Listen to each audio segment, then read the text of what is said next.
Boa noite.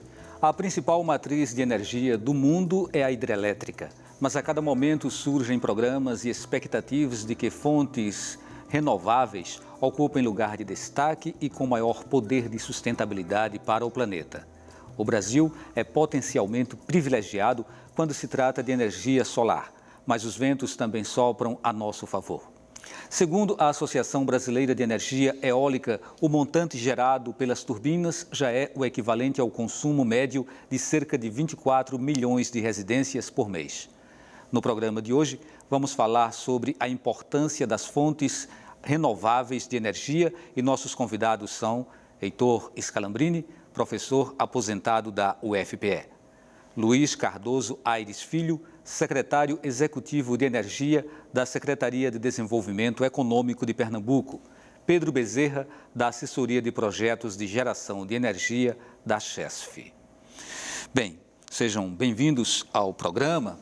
E aí, a ideia é falar um pouco sobre as diferentes matrizes energéticas renováveis e a gente vai começar exatamente com a eólica. E eu queria puxar um dado que a gente colocou aqui no início do programa. Ou seja, a gente, na semana passada, conseguiu chegar a 13 gigawatts na geração dessa energia eólica. Professor Scalambrini, o que isso significa? Esse número ainda é pequeno ou ele já representa um grande avanço? Bom, boa noite, uma saudação aqui aos outros membros da bancada. Sem dúvida alguma, o crescimento do uso da energia eólica, que não deixa de ser energia solar também, não é? Ela tem sido de uma maneira muito exponencial nos últimos anos no Brasil, né? E particularmente aqui na nossa região Nordeste, onde se apresenta ventos de excelente qualidade para você extrair a energia elétrica a partir dos ventos que tem aqui. Mas só que esse crescimento exponencial, né, sem dúvida alguma, a instalação de grandes parques eólicos, como nós chamamos, né, ele acabou trazendo também alguns problemas, não é? Então, aquela falácia de que a energia solar, a energia eólica, a energia da biomassa é uma energia limpa, não é?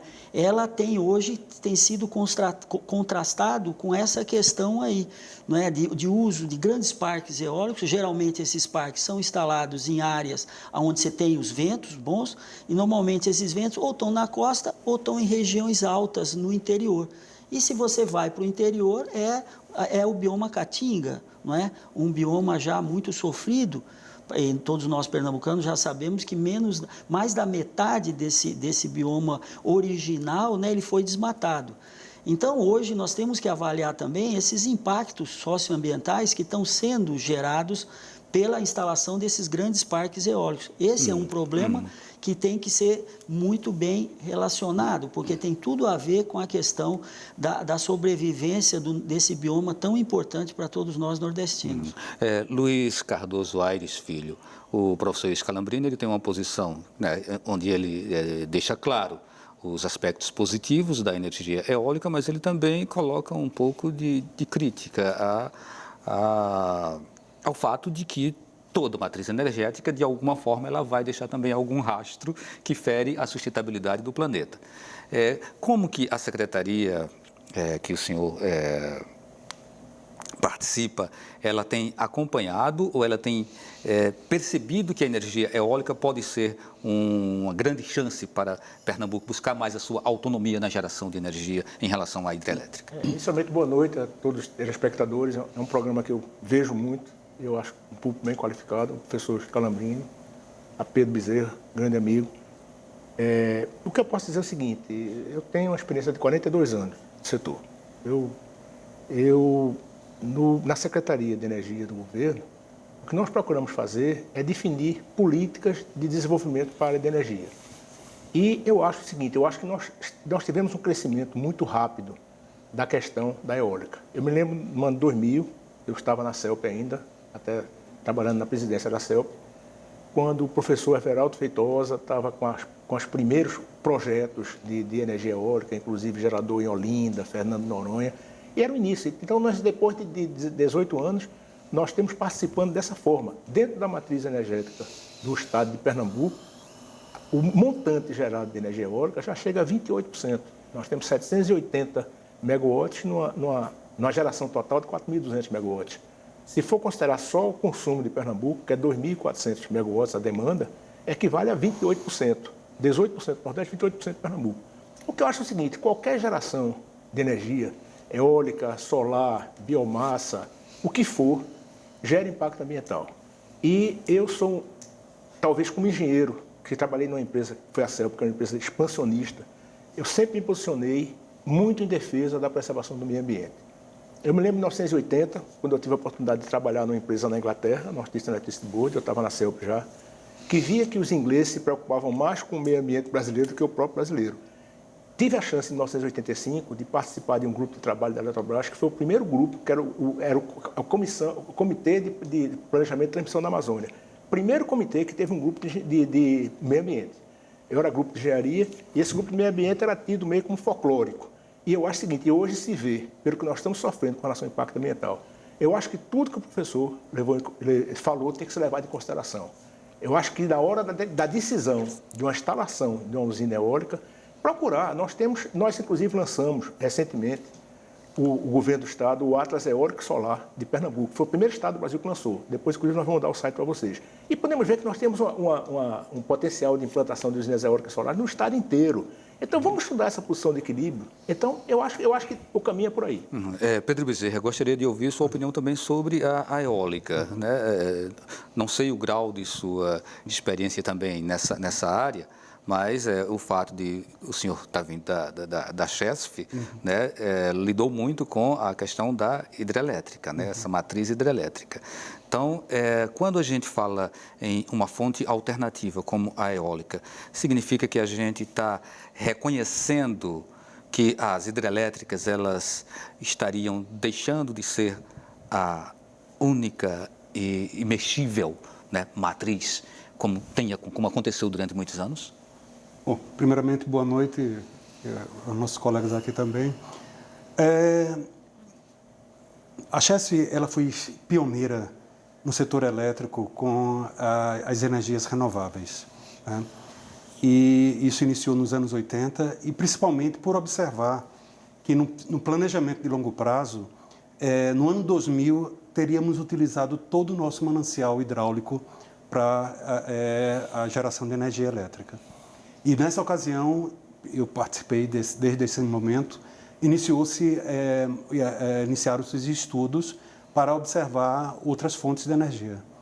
E, desde então, acompanhamos o estado da arte e participamos, né, a CHESF participou, vamos dizer assim, como um ator bem ativo, né, como grande protagonista na elaboração das leis para isso, né?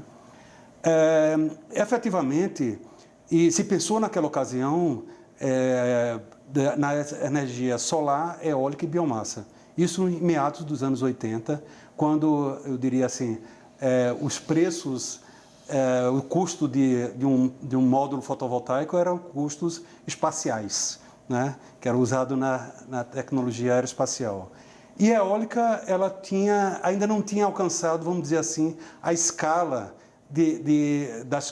das concessionárias. Né? Você pensar que estávamos construindo uma Xingó de 500 megawatts cada máquina e as escalas da energia eólica de um aerogerador era da ordem de quilowatts. Né? Ou seja, mais de 50 vezes menor. Né? E isso foi uma grande barreira dentro do setor elétrico. Né?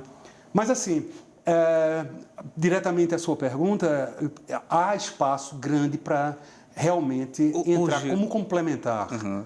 Hoje, essa capacidade instalada, ela já demonstra um fôlego de uma fonte renovável como a eólica, uma força capaz de ocupar um percentual significativo dentro das matrizes aqui no Brasil? Veja, se a gente olhar assim, em termos numéricos, considerando o potencial existente, nós temos um potencial no Atlas eólico revisado, considerando o estado da arte das máquinas, como as máquinas estão hoje, elas da ordem de 400 megawatts, 400 gigawatts. Entende? Isso corresponde a quê em termos de Só para ter uma ideia, é o seguinte, nós estamos hoje com, dentro da sua pergunta, nós estamos hoje com 13 gigawatts, entende? Então, veja assim, o espaço que teria para isso.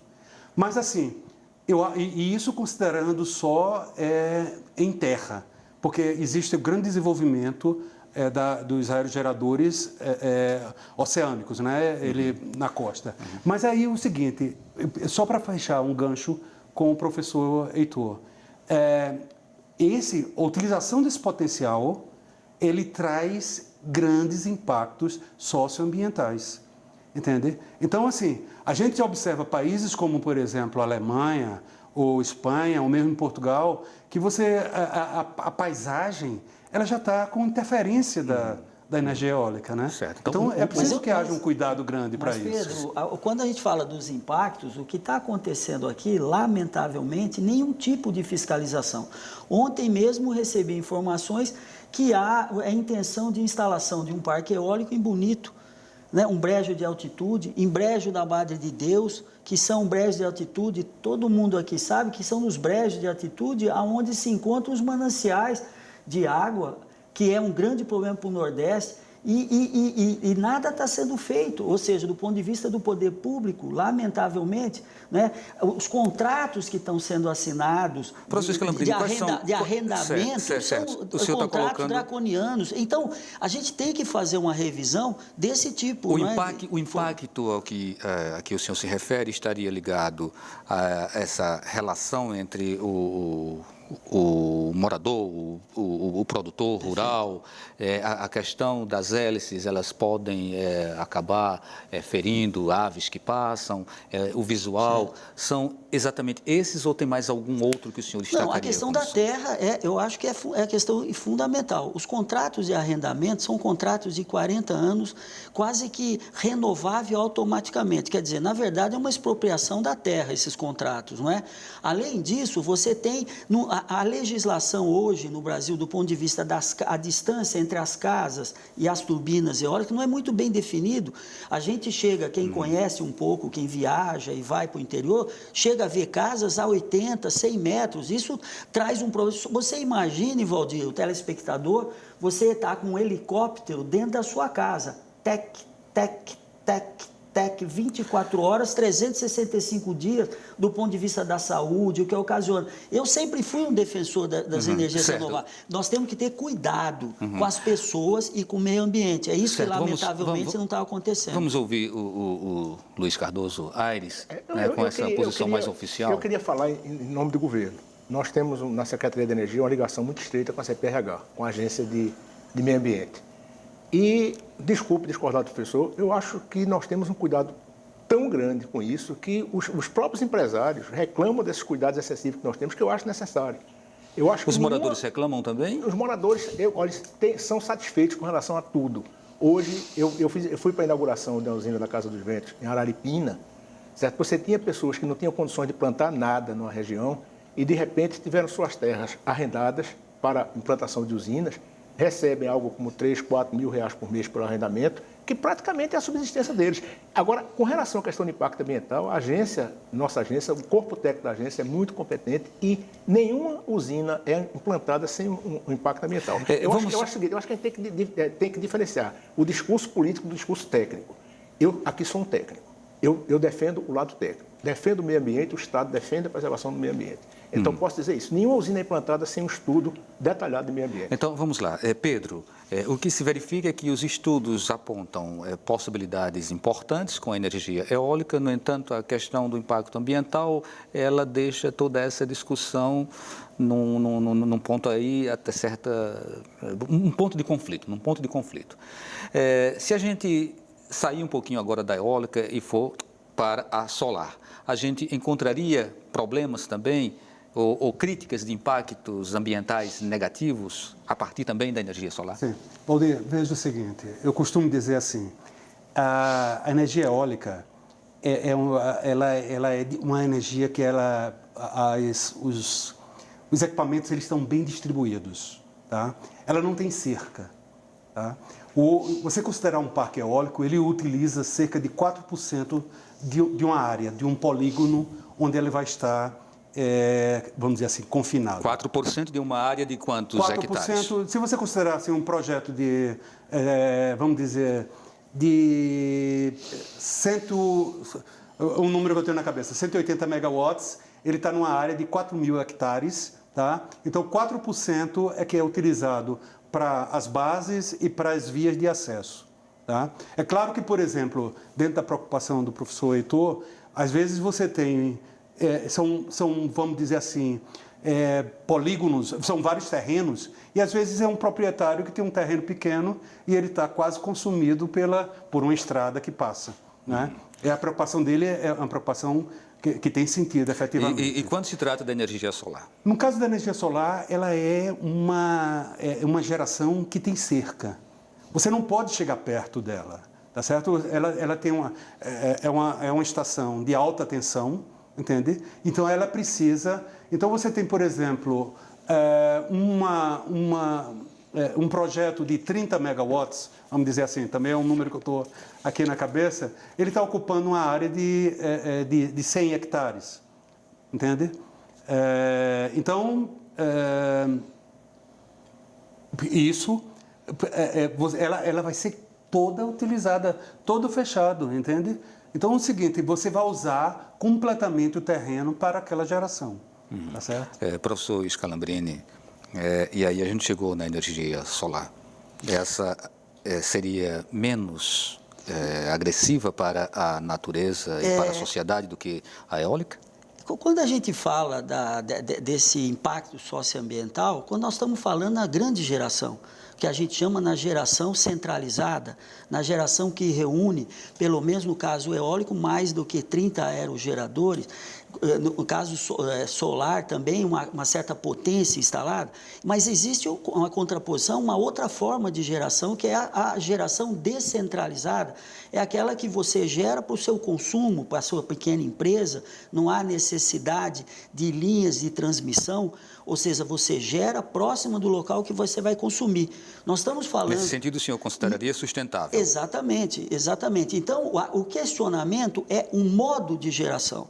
Não é? É como é gerado, como está sendo implantado, não é contra, porque toda a minha carreira acadêmica, 38 anos de universidade, sempre defendi as fontes renováveis de energia.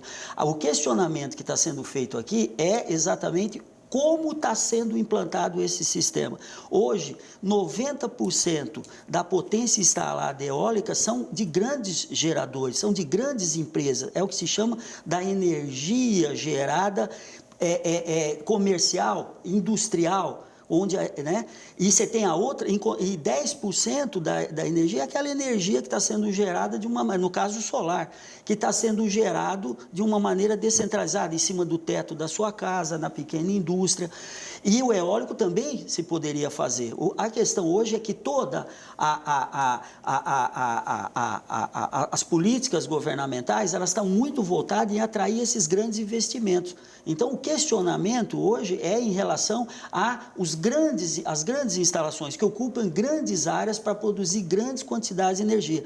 E essas áreas, geralmente, como o Pedro mesmo disse aqui, apesar de se ocupar áreas, os aerogeradores, geralmente, quando você o instala, você tem o que se chama área de servidão, aquela área em torno. Então, por exemplo, um aerogerador de 70 metros, 1 megawatt, é 1 hectare de área de servidão. Mas você não vê plantações, você não vê criações próximas. As pessoas mudam, vão para a cidade, as pessoas não suportam o barulho. Então, o questionamento, Valdir, só para deixar claro, eu não sou contra as energias solar e eólica, absolutamente. Eu acho que ela é o futuro da humanidade. Mas como o Brasil está implantando, é um problema a refletir. Certo. Nós vamos ouvir também a opinião dos outros convidados, né, sobre essa questão que o senhor levanta, mas lembramos que estamos disponibilizando o número de WhatsApp para você enviar a pergunta ou a sua opinião.